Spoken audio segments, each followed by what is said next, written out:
He was a man who measured his worth in graphs, contracts, and quarterly gains. Numbers were his language. Control his comfort zone. But that morning, none of it mattered. No formula could explain why his bottle-fed, sleep-trained, premium-diapered daughter was still crying with all the force her tiny lungs could muster. Sophie was either teething, overtired, or simply overwhelmed. Marcus couldn't tell. What he did know was this: his nanny had quit 2 days earlier, his ex-wife had vanished to Singapore without warning, and his assistant had forced him onto a commercial flight for the sake of authentic optics. He hated optics. What he hated more was helplessness. He carried Sophie like porcelain, terrified of breaking her, but even more afraid of failing her. As he strode through the priority lane at Riverton International, the glances followed him. Recognition. Whispers. Stares. He forced polite smiles. Inside, his thoughts spiraled. A cross-country flight alone with his daughter didn't feel like parenting. It felt like a hostile takeover, with no allies, no backup. Just before boarding, their paths brushed. Amara, counting supplies in the galley, turned and nearly collided with him. She smiled, warm and instinctive. He didn't notice. His eyes were fixed on Sophie, already fussing in his arms. A fleeting moment, almost forgettable. Yet sometimes the seconds we overlook become the ones that change everything. It started 20 minutes after takeoff. Soft at first, almost like a squeak. Marcus barely noticed. Sophie shifted, whimpered, then whimpered again. He adjusted her blanket. Offered a pacifier. Bounced gently, just as the blogs had instructed. But minutes later, the whimpers sharpened into cries. And the cries erupted into screams. Raw. Piercing. Shattering the hum of the engines like splintering glass.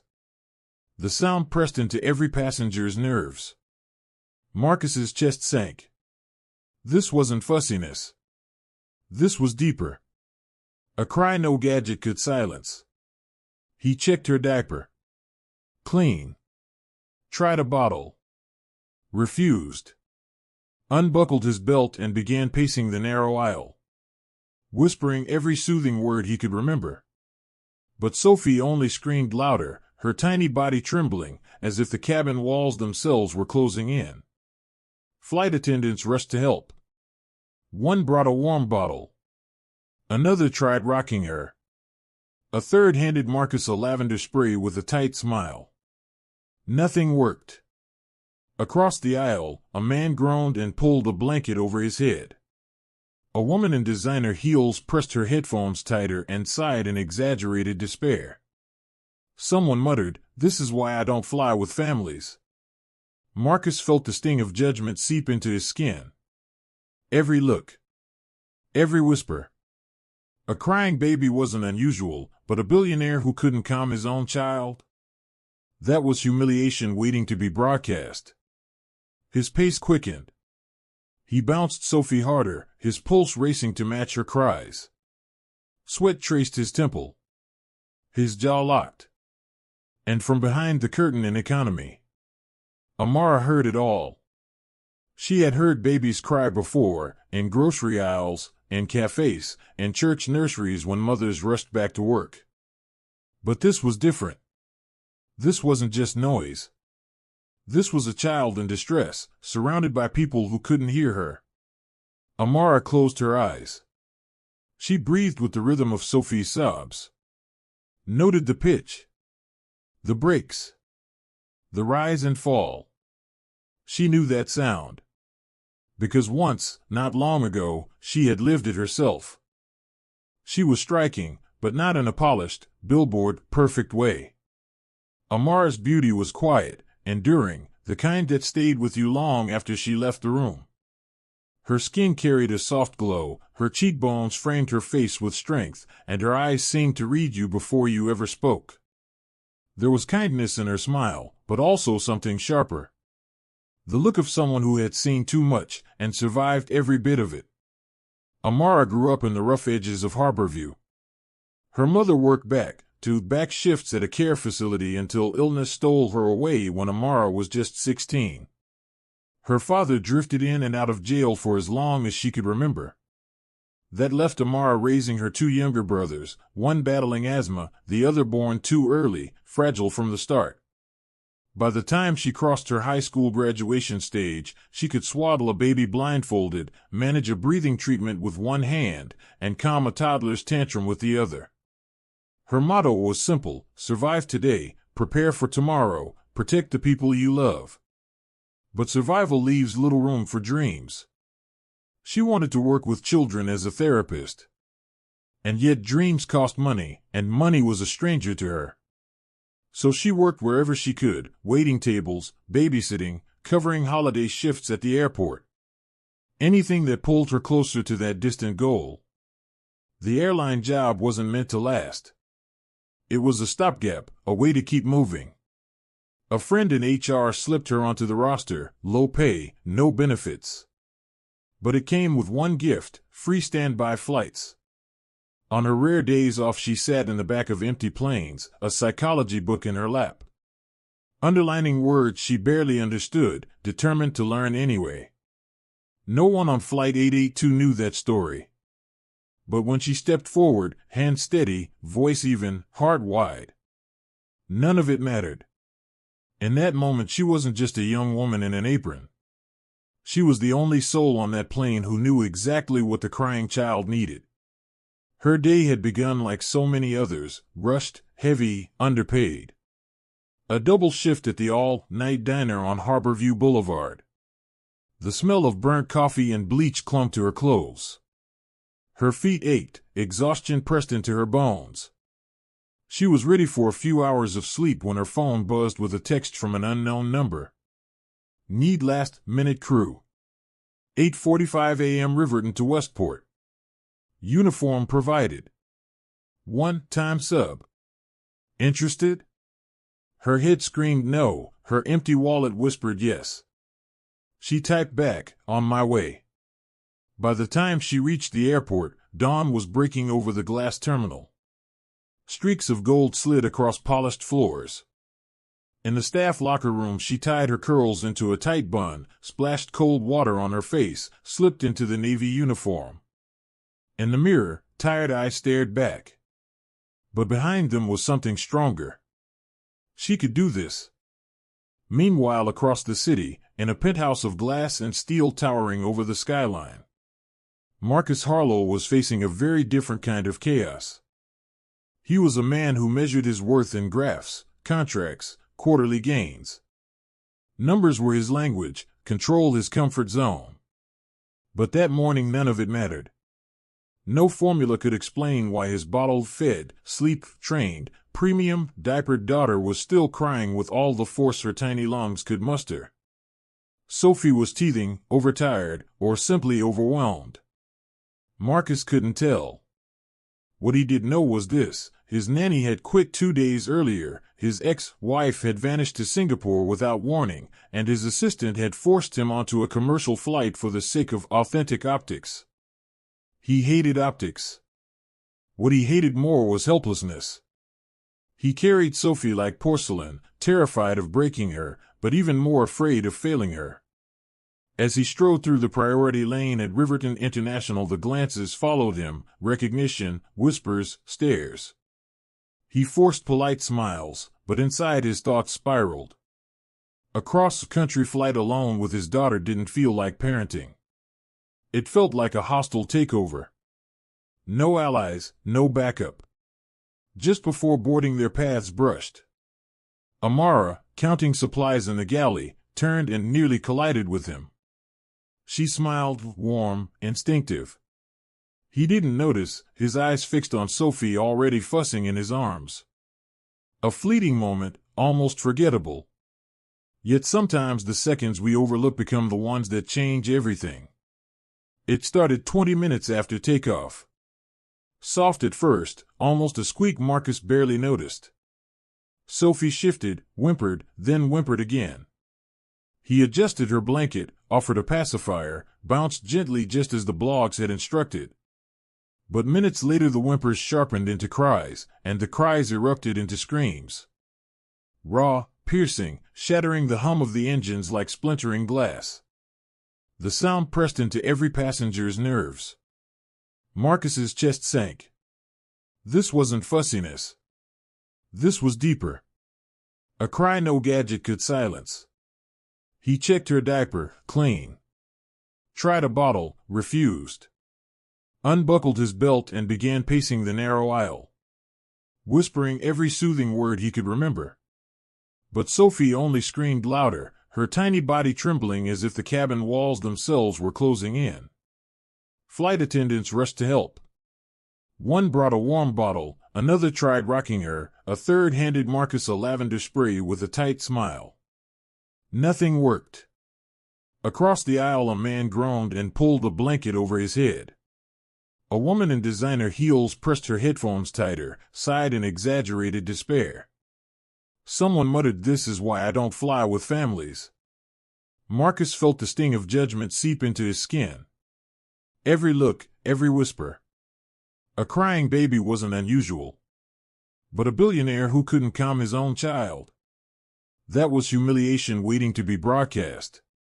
His pace quickened, he bounced Sophie harder, his pulse racing to match her cries. Sweat traced his temple, his jaw locked. And from behind the curtain in economy, Amara heard it all. She had heard babies cry before, in grocery aisles, in cafes, and church nurseries when mothers rushed back to work. But this was different. This wasn't just noise. This was a child in distress, surrounded by people who couldn't hear her. Amara closed her eyes. She breathed with the rhythm of Sophie's sobs. Noted the pitch, the breaks, the rise and fall. She knew that sound. Because once, not long ago, she had lived it herself. She remembered nights like this. 16 years old, rocking her baby brother through endless storms of tears. His tiny body trembling, lungs bursting with need, the world too big and too unfair. That memory rose in her chest now as she turned toward the sound at the front of the cabin. She couldn't stay back. Not anymore. By the second hour the mood in first class had curdled. Sophie's cries hadn't softened, her face crimson, fists clenched tight as if fighting against the air itself. Marcus looked wrecked. Hair messy, collar wrinkled, eyes bloodshot. He shuffled down the aisle in jagged motions, whispering please no one could hear, rocking his daughter in desperate, uneven rhythms. The passengers no longer hid their contempt. A man leaned toward a flight attendant, voice sharp, "Isn't there some rule about removing disruptive passengers?" A woman 2 rows back sneered, "This is first class, not a nursery. We paid for peace." Another muttered, not bothering to lower her voice, "Some people shouldn't fly if they can't control their kids." Marcus caught every word. Each one hit like a blow. He had negotiated mergers worth billions, faced hostile investors, survived boardroom battles. But none of that mattered here. Nothing prepared him for the raw humiliation of failing his own daughter before a jury of strangers. Back in the galley Amara shifted her weight, gripping a tray of half-cleared cups. She heard it all. And she felt the shift, the way a room could quietly turn against someone. This wasn't just about a child crying. It was about status, appearances, who was granted patience and who wasn't. She pulled the curtain back and stepped into the aisle, carrying nothing but calm and resolve. The atmosphere stiffened, colder now. Still she walked forward, steady, toward seat 2C. Before she could speak a man in a sharp blazer leaned toward his seatmate and whispered just loud enough to sting. "Well, let's see if the help can do better than the tycoon." Amara heard him. She didn't flinch. Words like that had followed her for years. They didn't slide off because they didn't matter. They slid off because she refused to let them define her. When she reached Marcus, he looked up, startled, drained, holding a screaming child and 1,000 silent apologies in his eyes. "I think I can help," she said, voice calm, unwavering. His eyes flickered, confusion, then desperation, then hesitation. She saw the doubt, the unspoken calculation. Not about her skills, but about her skin, her uniform, her place on that plane. And still she stood there, steady, certain. While everyone else judged, Amara Lewis was listening. Not to the noise, but to the child. To what the silence between cries was trying to say. For a long moment Marcus just stared at her. Amara stood there, hands open, offering but never forcing. Sophie's cries bounced off the cabin walls, slicing through the tension until something had to change. One attendant glanced at Marcus, silently asking whether to step in. He gave a weary shake of his head, then finally nodded toward Amara. "Go ahead," he murmured, voice hoarse, almost broken. Carefully Amara reached for the baby. Marcus hesitated, clutching his daughter tighter, pride and fear tangled together. Trusting a stranger, especially one in a plain uniform, one no one expected to see holding his child, was harder than any deal he had ever closed. But Sophie's scream pierced through his defenses. And at last, he let go. Amara cradled the baby against her chest. One hand steady beneath Sophie's head, the other resting along the curve of her back. Her movements weren't rehearsed or mechanical, they were lived in, natural, tender. She didn't shush, she didn't bounce in frantic rhythms.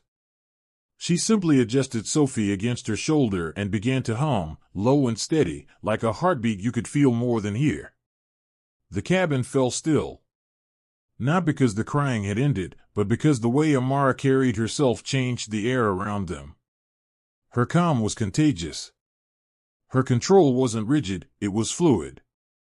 With gentle taps along Sophie's back, purposeful, in sync with the baby's breathing, she practiced what her mother once called body listening. It wasn't just soothing. It was connection. Meeting a child's storm with steady ground. Slowly Sophie's cries shifted. From sharp wails to softer whimpers. From whimpers to hiccuped breaths. Her fists loosened, her body melted into Amara's chest. Within minutes. Silence. Sophie's eyelids fluttered, then drifted shut, her tiny head resting against Amara's collarbone. First class froze in disbelief. Eyebrows arched, mouths parted. The same passengers who had muttered complaints now exchanged uneasy glances. One man who had scoffed earlier cleared his throat, looked away. Marcus stared as if he had witnessed something impossible. How did you do that?" he whispered. Amara didn't answer right away. She leaned down, murmuring something soft into Sophie's ear, words meant only for the child. Then she raised her gaze. "Sometimes," she said evenly, "they don't need bottles or gadgets or plans. They just need someone who isn't afraid to feel what they feel." No one spoke. Not right away. Because what they had seen wasn't flashy, wasn't loud, but unforgettable. Against every expectation, the unthinkable had happened. And it was a black woman in an apron who had made it possible. Marcus Harlow had never experienced this kind of silence. Not in a boardroom, not at a press conference, not even in the emptiness of his penthouse.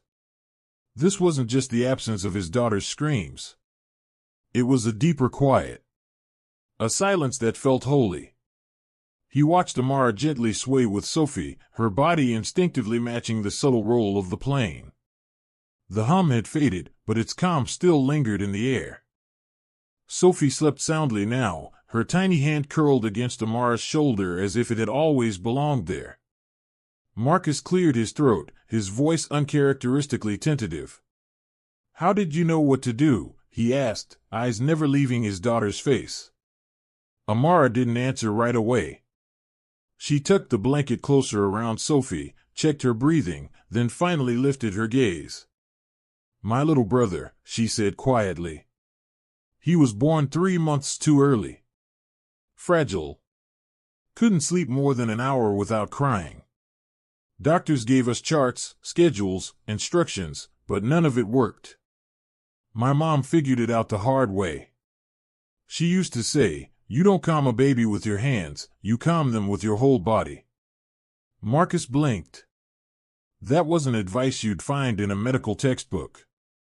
Amara continued, her tone steady, certain.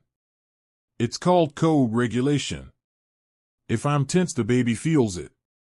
But if I stay grounded, even when they don't understand why, they sense that safety. Babies don't need constant noise. They need presence." Marcus exhaled slowly, like air seeping from a balloon. "I have specialists.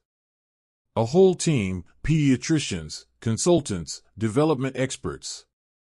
None of them ever told me that." Amara gave a faint smile, kind but unapologetic. Sometimes the people closest to the problem aren't the ones who see it clearly. Her words hit him like truth he hadn't been ready for. He glanced down at Sophie, cheeks calm, breathing soft and steady. "She never sleeps like that with me," he admitted. Amara didn't answer with pity, she answered with honesty. "You're not doing anything wrong," she said gently. "You just haven't learned to listen in this way yet. It's not about fixing her. It's about meeting her where she is." Marcus leaned back in his seat, gaze unfocused. For the first time in weeks his mind wasn't racing with strategies, deadlines, headlines. Instead he was thinking about connection. Real connection. And how a stranger had just taught him more in 10 minutes than every consultant, book, or blog combined. The cabin lights dimmed, signaling quiet hours. But the atmosphere in seat 2C was anything but ordinary. Sophie lay peacefully against Amara, her chest rising and falling in an easy rhythm, her small fingers clutching the fabric of her apron as if it were her favorite blanket. Marcus sat beside them in silence, studying the woman who had shifted his entire perspective. Not with the detached calculation of a CEO, but with the vulnerable eyes of a father recognizing he was in the presence of someone rare. "Can I ask you something?" he said carefully. "Is this your full-time job?" Amara let out a soft laugh. "Not exactly. Most days I'm serving plates at a diner back in Harborview. Today was a last-minute fill-in shift. They needed help, I needed the paycheck." Marcus nodded, his jaw tightening slightly. "You're not formally trained in child development, are you?" he asked, though he already knew the answer. "No degree." "Not yet," she replied. "I'm taking classes at the community college when I can. My goal is to become a pediatric therapist someday." "It's a long road, but I'm moving," Amara said with quiet conviction. Marcus studied her, blinking as though something had just aligned in his mind. "You should be running a child care institute," he muttered, almost to himself. Amara smiled politely, not letting herself get carried away. She had heard compliments like that before, the kind spoken with surprise when someone underestimated her and got proven wrong. "What about you?" she asked, tilting the conversation back. "Do you always fly with a baby and a near panic attack?" Marcus let out a dry laugh. "No, definitely not. Usually I'm on a private jet, alone, buried in emails before we even reach cruising altitude." She raised an eyebrow. "And today?" He looked down at Sophie, resting peacefully against his chest.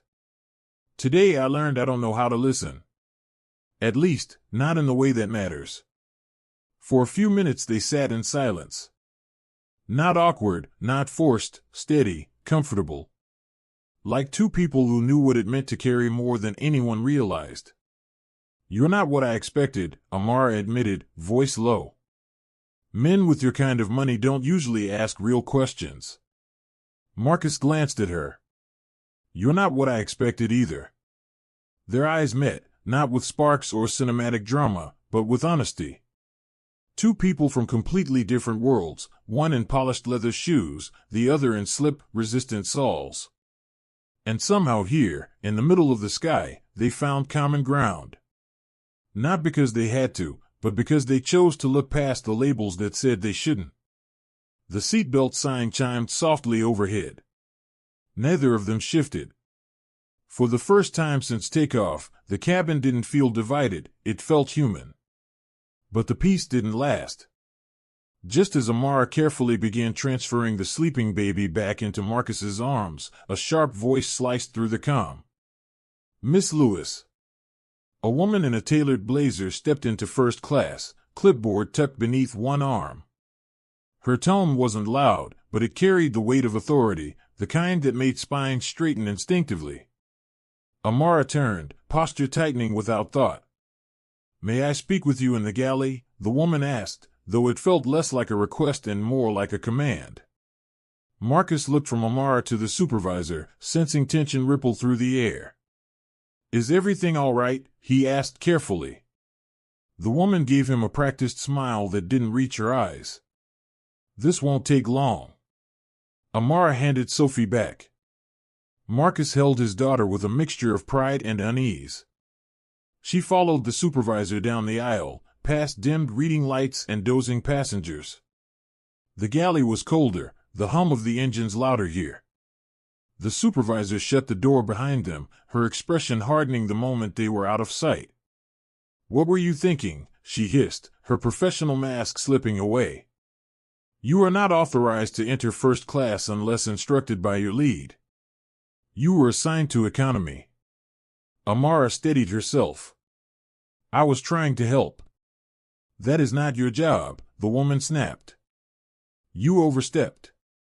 And worse, you handled a VIP passenger's child without clearance. Do you understand how serious that is?" Amara's throat tightened. Amara wanted to defend herself, to explain why she had stepped in. But she knew the script. She had stood in rooms like this before, small, cold, with someone in a blazer reciting rules that always seemed to bend for others but never for her.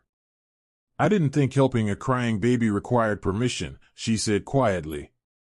The supervisor folded her arms. "It does when that baby belongs to someone with a legal team and a public profile. You could have cost this airline everything." Amara stayed silent, gaze fixed on the floor, drawing in a slow breath. Then a voice from behind them. "She saved my daughter." They turned. Marcus stood in the doorway of the galley, Sophie asleep in his arms, expression unreadable but firm. "She didn't just help," he continued. "She saved the flight. She saved me. And if you think I'll stand by while the only person who solved the problem is punished for doing her job better than anyone else, you're mistaken." The supervisor opened her mouth, no words came. "And one more thing," Marcus added, stepping closer. "If anything negative lands on her record, you'll be hearing from my legal team." Amara stared at him, stunned. The supervisor forced a brittle smile, her voice suddenly coated in sugar. "Of course, Mr. Harlow. I'm sure we can clarify this matter." She slipped down the aisle, vanishing into the dim cabin. Marcus turned to Amara. "You okay?" She nodded slowly. "You didn't have to do that." "Yeah," he said simply. "I did." They returned to first class in silence. Sophie still slept soundly, her tiny hand now curled around Marcus's tie. The cabin had settled.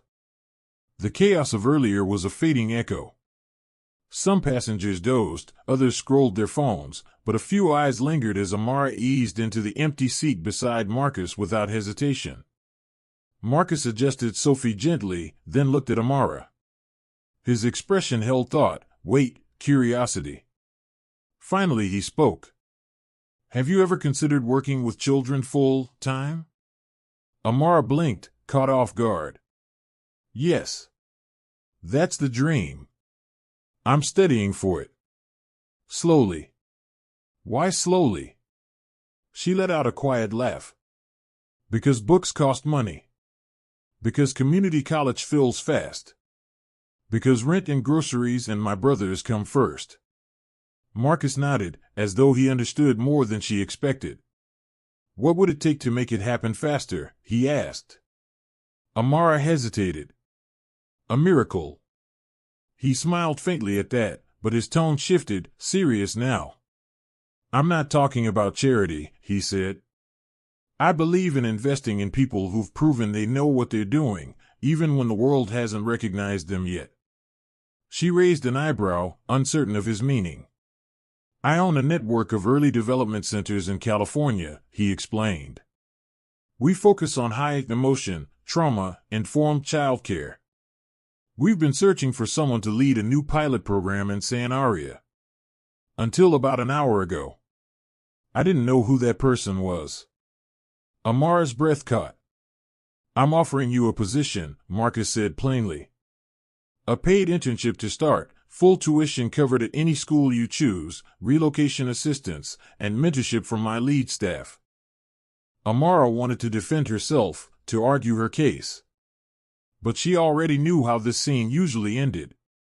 She had stood in enough rooms like this, small, cold spaces where someone in a blazer listed rules that always bent for others but never for her.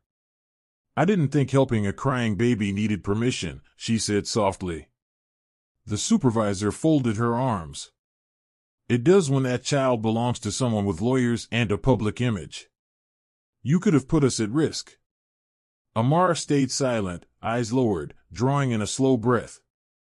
Then a voice cut through the hum of the engines. She saved my daughter. They turned. Marcus stood at the doorway, Sophie sleeping in his arms, expression steady and unreadable. She didn't just help, he said firmly. She saved the flight. She saved me. And if you think I'll stay quiet while the one person who actually solved the problem gets punished for doing her job better than anyone else, you're wrong.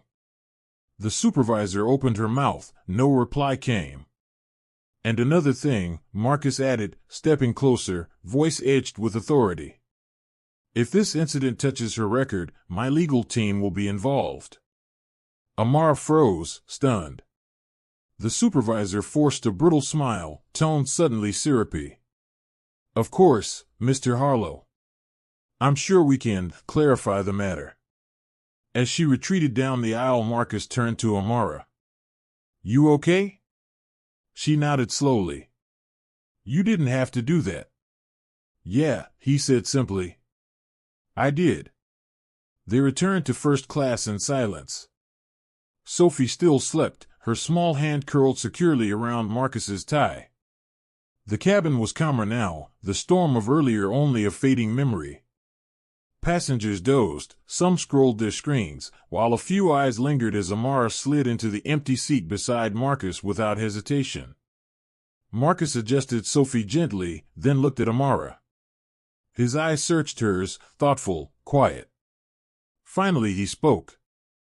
Have you ever thought about working with children full-time? Amara blinked, caught off guard. Yes. That's the dream. I'm studying for it. Slowly. Why slowly?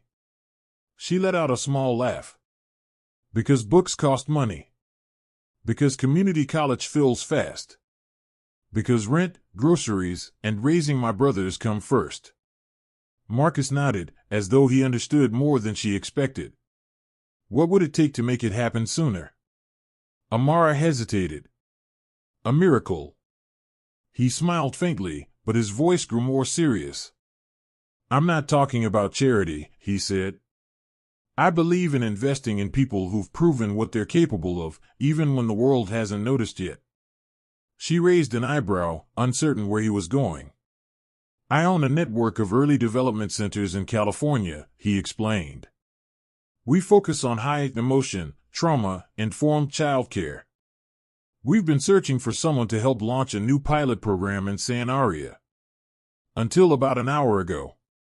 I didn't know who that person was. Amara's breath caught.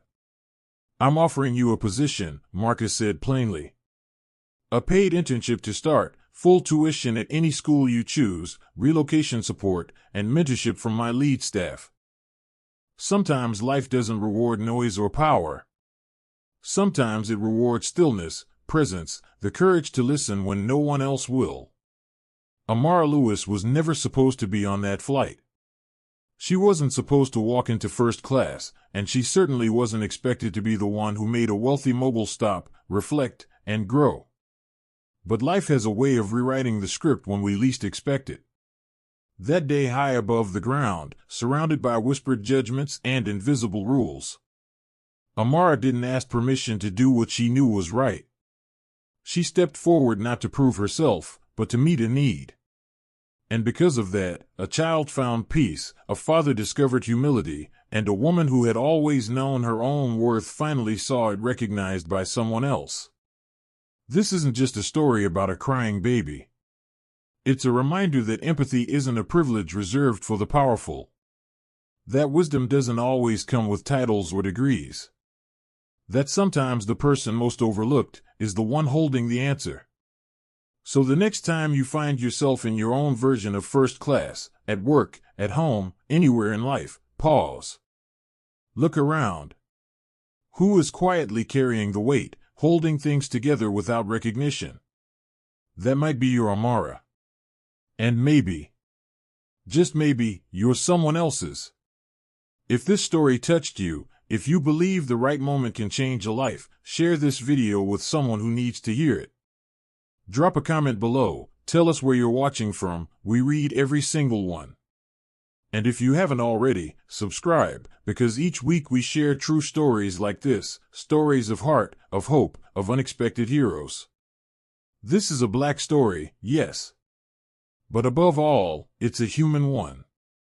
And we're only getting started.